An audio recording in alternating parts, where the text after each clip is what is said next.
আসসালামু আলাইকুম গাইস, আপনারা কেমন আছেন? আমি তো আলহামদুলিল্লাহ ভালো আছি। সবাইকে জানাই জুম্মা মোবারক। আজ শুক্রবার, তো চলে আসলাম আজকে রান্না করার জন্য।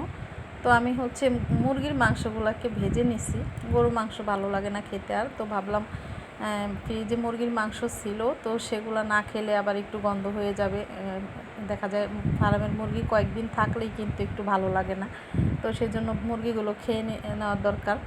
তো সেজন্য ভাবলাম একটু আজকে চিকেন বিরিয়ানি করি। গরু তো খেলাম কয়দিন, তো সেই জন্য চিকেনগুলোকে একটু ভেজে নিলাম আমি। আর আমি বিরিয়ানি রান্না করলে বেশিরভাগই মুরগিটাকে ভেজে নেই। ভেজে মাংসটা রান্না করলে কিন্তু বিরিয়ানিটা খেতে বেশি মজা হয়। আর এভাবে আপনারা রান্না করে দেখবেন। মাংস ভেজে অনেকে আমি দেখি মাংসটাকে কষিয়ে তারপরে রান্না করেন। আর ভেজে রান্না করলে যে কী পরিমাণ মজা হয়, কী পরিমাণ স্বাদ হয়, যারা একবার ভেজে রান্না করে খেয়েছেন তারাই একমাত্র জানেন। তো দিয়ে দিলাম তেলের ভিতরে পেঁয়াজ, তারপরে দিয়ে দিলাম এখানে দারচিনি, এলাচি আর তেজপাতা দিয়ে দিলাম। দিয়ে তারপরে এখানে আদা রসুনের পেস্টটা দিয়ে দিলাম। দিয়ে ভালোভাবে একটু লাড়া দিয়ে মিক্স করে নিব।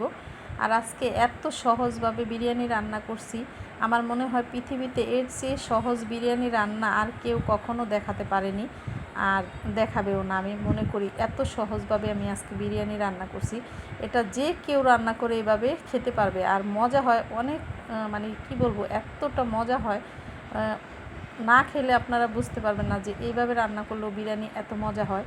তো আমি কিন্তু এখানে তেমন কিছু দেইনি, একদম সাধারণভাবে রান্না করছি। ঘরে থাকা, মনে করেন আপনার ঘরে কিচ্ছু নেই, শুধু চিকেন আছে আর বিরিয়ানির একটু মশলা আছে, আপনি তা দিয়েই বিরিয়ানিটা রান্না করুন, দেখুন যে কতটা মজা হয়।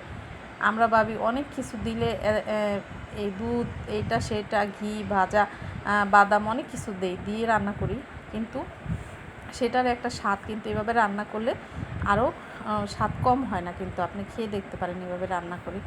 তো আমি এখানে দিয়ে দিলাম কিন্তু চিকেন ভাজা, আর পোলার যে চাল, সেই চালটা, চিনি গুঁড়া চালটা দিলাম। দিয়ে তো এখানে একটু মাংসর পরিমাণটা বেশি হয়ে গেছে, আজকে প্রায় 1 কেজি মাংস আর হাফ কেজি চাল দিছি, তো অনেক মাংস বেশি হয়ে গেছে। তো দিয়ে দিলাম। দিয়ে তারপরে এখন গরম করে রাখছিলাম পানি, তো গরম পানিটা দিয়ে দিলাম। আর গরম পানিটা দিলে তাড়াতাড়ি সেদ্ধ হয়ে যায়, আর পোলাওটাও একদম ঝরঝরে হয়। আপনি পোলাও, বিরিয়ানি যাই রান্না করুন, সবসময় গরম পানি দেওয়ার চেষ্টা করবেন, দেখবেন অনেক ভালো হবে, ঝরঝরা হবে, সুন্দর হবে। তো দিয়ে দিলাম গরম পানি। আর মাংসটা যখন আমি ভেজেছিলাম তখন আমি কি কি দিয়েছি সেটাও বলে দিই। মাংসটা ভাজার সময় আমি যখন মাংসটা ধুয়ে পরিষ্কার করে নিছি, তারপরে লবণ দিয়েছি, আদা রসুন দিয়েছি পেস্ট, তারপরে দিয়েছি একটু হলুদের গুঁড়া, একটু মরিচের গুঁড়া, ধনিয়া গুঁড়া, তারপরে মাংসের যে মশলা আমি বাসায় নিজে তৈরি করি সেই মশলাটা দিছি। দিয়ে হাত দিয়ে ভালোভাবে মেখে এটাকে 10 মিনিটের মতো রেখে দিছি।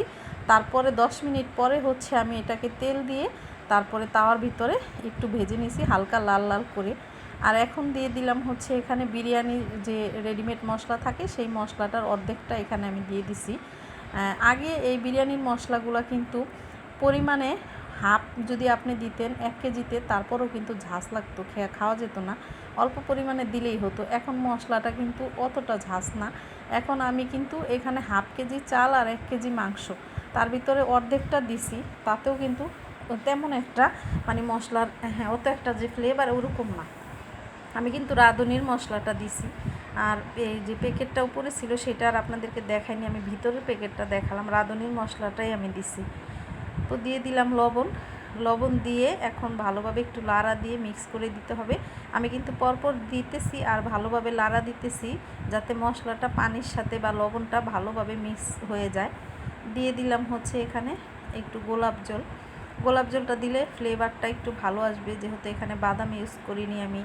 তারপরে ঘি দিব না, এখানে দুধ দেইনি, সেজন্য একটু দিলাম। আর এটা অপশনাল, আপনারা না দিলেও কিন্তু মজা হবে। তো আমি দিলাম, আমার সবসময় ঘরে এই গোলাপ জলটা থাকে, আমি ব্যবহার করি, তো সেই জন্য দিয়ে দিলাম। আর লবণটা চেক করে নিলাম, মনে হয় আরও একটু লবণ লাগবে, তো আর কিছুটা লবণ দিয়ে দিব। সবসময় আপনারা পানির ভিতরে লবণ দিবেন, দিয়ে লাড়া দিয়ে লবণটা হাতে নিয়ে একটু চেক করে দেখবেন। যখন দেখবেন লবণটা একটু বেশি মনে হচ্ছে, তাহলে বুঝবেন যে পারফেক্ট লবণ হবে। আর যদি দেখেন ঠিক আছে, তাহলে আরেকটু দিবেন, কারণ পানির ভিতরে লবণটা একটু পারফেক্ট হলে চালে কিন্তু কম হয়ে যায়, সেই জন্য। আবার টেস্টিং সল্ট দিছি, কিন্তু আমি আপনাদেরকে দেখাইছি, আমি সেটা বলতে পারিনি। টেস্টিং সল্টও দিছি, এখানে আমি গোলাপ জল দিছি, টেস্টিং সল্ট দিছি, আর রেডিমেড বিরিয়ানি মশলা, এই 3টা জিনিসই দিছি। আর তেমন কোনো আমি স্পেশাল কোনো কিছু এখানে ব্যবহার করিনি। তো তারপরেও কিন্তু বিরিয়ানিটা এত মজা হয়েছে কি বলবো। আমার ছেলে আর আমার হাজব্যান্ড খেয়ে তো বলতেছিল যে অনেক মজা হয়েছে, হোটেলের মতো, এত মজা হইলো। তো আমি বললাম যে আজকে তো তেমন কিছু দিয়ে রান্না করিনি, ঘরেই তেমন কিছু ছিল না, যা ছিল সেটা দিয়ে রান্না করছি, তাতেই বলতেছে এত মজা হয়েছে।